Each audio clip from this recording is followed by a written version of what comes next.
J'espère que vous allez bien, j'espère que vous vous portez bien. Après Nasser Djen, Ali Badawi. C'est visiblement le début d'une purge au plus haut sommet de l'État algérien, à la suite du changement important qui a été opéré à la tête de la DGSI, la Direction Générale de la Sécurité Intérieure, les services de renseignement intérieur, la plus importante agence de renseignement en Algérie, la plus importante direction des services secrets algériens. Nasser Djen, le général Nasser Djen, qui a été remplacé par le général Hassan, dont la cérémonie de passation de consigne devrait avoir lieu officiellement aujourd'hui, le 24 mai 2025. Qui a été remplacé donc par le général Hassan, le général Nasser Djen était extrêmement proche du patron de la police algérienne, Ali Badawi. Ali Badawi, je rappelle, qui dirige la police algérienne depuis le 8 janvier 2024, lorsqu'il a remplacé le sulfureux, scandaleux et controversé Farid Zinedine Benchir. Depuis le 8 janvier 2024, c'est Ali Badawi qui dirige la police algérienne, la police nationale, la DGSN, la Direction Générale de la Sécurité Nationale. La DGSN et la DGSI sont pratiquement des jumeaux en Algérie. Le renseignement intérieur et la police algérienne ont des compétences communes, ont quelquefois des missions communes.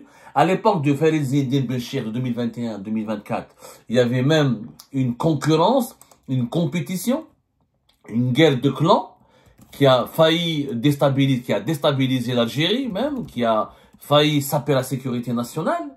C'était extrêmement compliqué d'ailleurs de tenir les équilibres du pouvoir à cause de cette concurrence.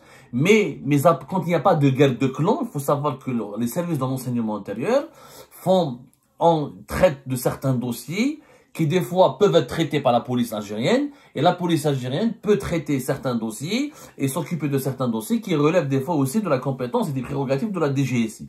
Les deux services de sécurité se complètent.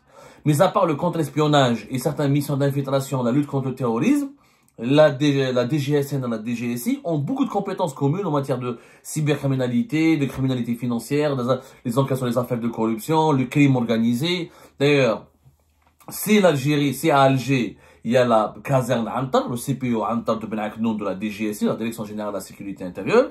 La DGSN, la police algérienne, ils ont Shaoula, qui est l'office du crime organisé de Shaoula.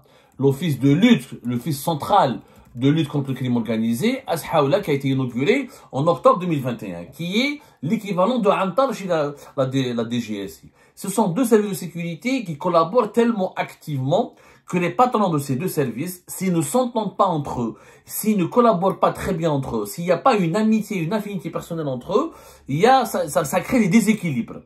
Ça crée beaucoup de déséquilibres au sein du fonctionnement des services de sécurité et au sein du fonctionnement harmonieux de l'État algérien en général. Parce que dans le maillage sécuritaire, la DGSI et la DGSN, c'est le service de sécurité qui a le plus d'actifs, qui compte le plus grand nombre d'employés en termes d'actifs, en termes de nombre d'agents.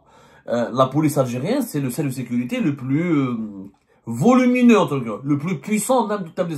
Il y a plus de 250 000 policiers en Algérie, faut savoir. Donc la police, la DGSN, elle est présente partout. Il y a plusieurs brigades, des brigades spécialisées contre les stupéfiants, contre les brigades économiques, il y a des brigades contre les affaires de mœurs, les affaires... avec le service central de lutte contre le crime organisé, qui a donné à la police algérienne une véritable puissance de frappe. Farid Zinedine Benchir, la guerre de clans au sein du pouvoir algérien, c'est complètement atténué. Et la DGSN et la DGSI, de 2024 jusqu'à 2025, ont collaboré de façon très harmonieuse et sont devenus vraiment complémentaires. Il y avait un fonctionnement bien huilé. Pourquoi? Parce que Ali Badawi et Général Nasser Djen étaient amis depuis les années 90. Les deux étaient collègues dans la lutte contre le terrorisme. Ali Badawi, il a participé activement à la lutte contre le terrorisme islamiste durant les années 90 dans des wilayas importantes, comme Boumerdès, comme le centre du pays. Ensuite, il était à Bdjaïa en Kabylie. Il a roulé sa bosse vraiment sur le terrain. Et Nasser Djen, il est connu comme étant un opérationnel, membre du SCORAT, bien avant, le renseignement militaire, dans la sécurité militaire, un spécialiste de la lutte contre le terrorisme. Les deux partageaient ensemble, Ali Badawi et Nasser Djen, cette expérience, ce parcours est extrêmement douloureux d'ailleurs et qui a nécessité beaucoup de sacrifices pour ces officiers algériens. Ils ont partagé ensemble donc les sacrifices et les efforts et les douleurs de la décennie noire, et ça, ce qui a fait d'eux des amis.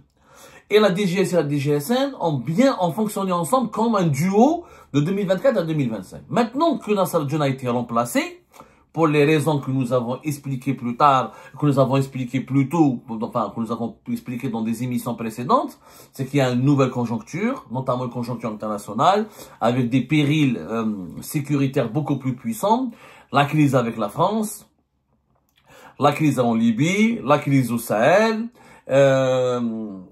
l'échec d'une certaine politique étrangère de Abdelmajid Tebboune, ça a nécessité la nomination d'un nouveau profil qui est le général Hassan, qui fait son retour, le général Hassan dont nous avons déjà parlé, légendaire général de la lutte contre le terrorisme, mais aussi qui a travaillé beaucoup pour la coopération internationale en matière de lutte contre le terrorisme, qui a énormément de contacts et qui est très connu des services secrets étrangers, notamment américains et français et occidentaux, et qui a une connaissance extrêmement fine, en tout cas quand il était au pouvoir, des pays du Sahel et de la Libye. Donc, le changement du général Nasser Djen, visiblement, va entraîner le départ de son ami, de son duo, qui est Ali Badawi.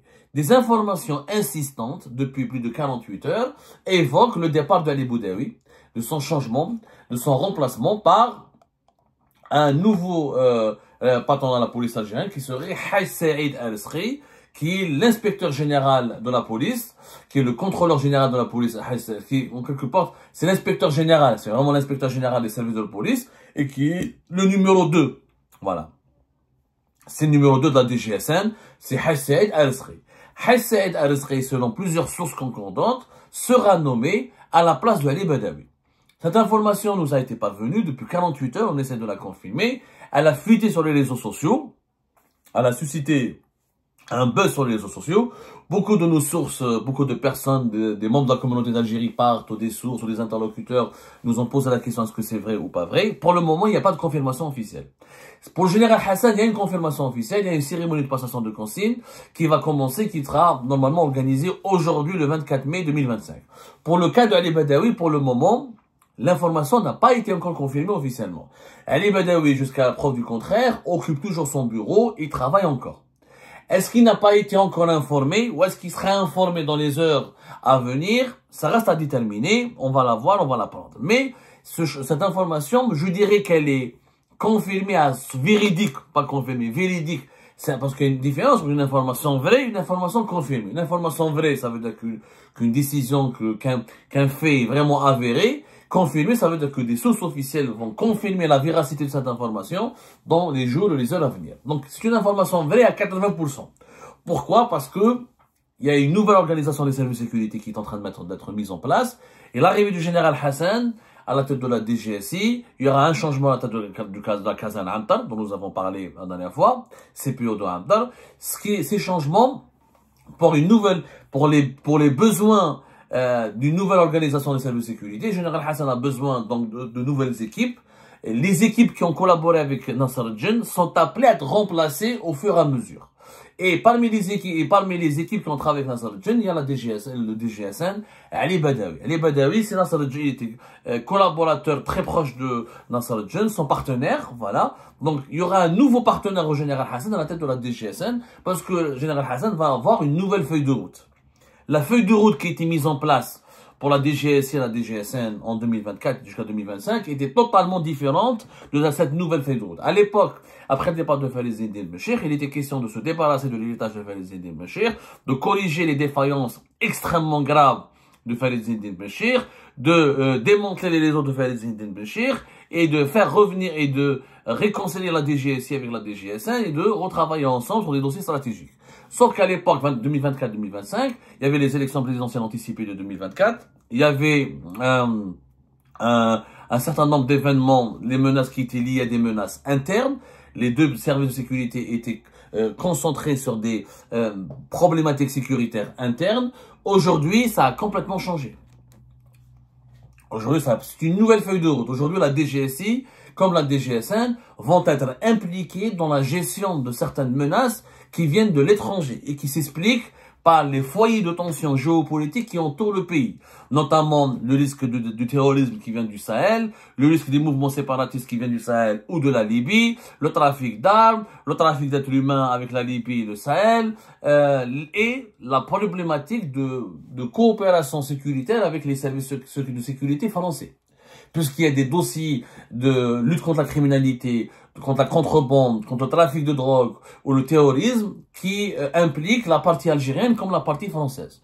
Comme la partie française ne collabore plus avec Nasser Djen et les dirigeants qui étaient en presse, qui étaient en poste durant la crise politique et diplomatique qui a opposé l'Algérie à la France depuis juillet 2024 jusqu'à aujourd'hui. Il y aura donc un changement de ces équipes au niveau en Algérie pour essayer de tenter de débloquer les blocages, de surmonter les blocages qui opposent ou qui empêchent la relance de la coopération sécuritaire entre les deux pays. Il faut savoir que l'Algérie comme la France ont des intérêts puissants dans cette coopération sécuritaire.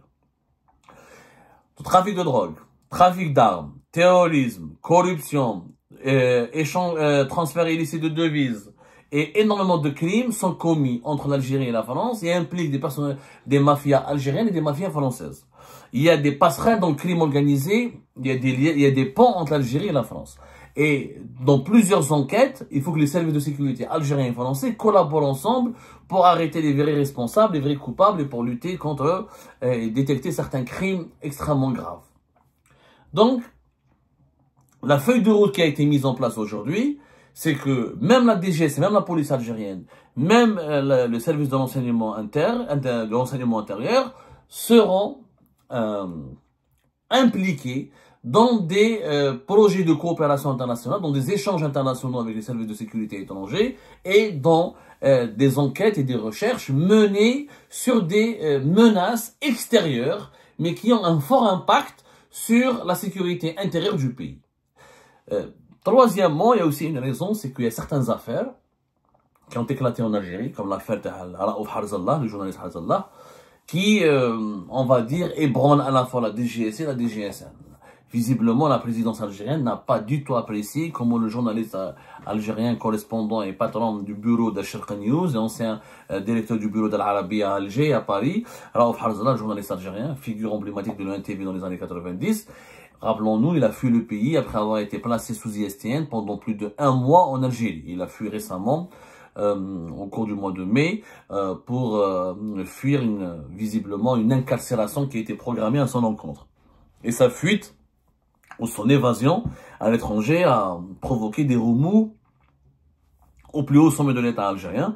Et cette affaire aurait été utilisée comme prétexte pour justifier des changements qui ont été opérés à la tête de la DGSI et de la DGSN. Mais c'est pas vraiment le vrai motif.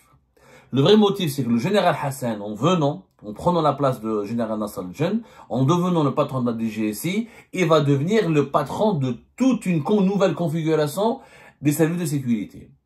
En réalité, général Hassan, si ça se passe bien pour lui, et s'il accomplit ses tâches, et s'il bénéficie de toute la marge de manœuvre qui lui a été promise, et s'il travaille avec la méthode et les méthodes qui lui sont connues, il devrait devenir plus tard le coordinateur de tous les services de sécurité en Algérie. Il sera le premier responsable de la sécurité nationale.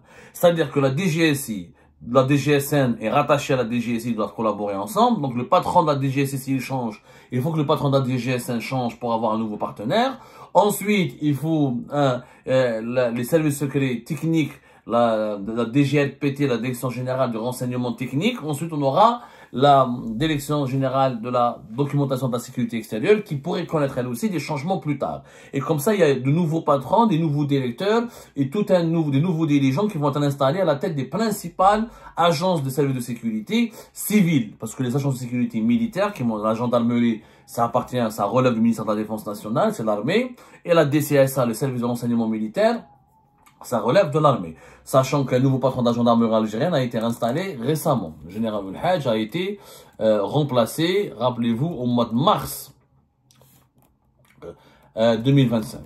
Même pas, au mois d'avril. Il a été remplacé au mois d'avril. Voilà. Au mois d'avril. Donc la gendarmerie algérienne a déjà un nouveau patron qui est général Sid Ahmed Bouroumana. Donc nouveau patron de la gendarmerie, nouveau patron de la DGSI, nouveau patron de la police algérienne, plus tard peut-être nouveau patron de la DDSE, et il y aura une nouvelle configuration sécuritaire parce qu'il y a une nouvelle feuille de route. L'Algérie, aujourd'hui, n'a pas de problème au niveau interne, elle a un problème au niveau externe, avec des conséquences désastreuses sur le plan interne.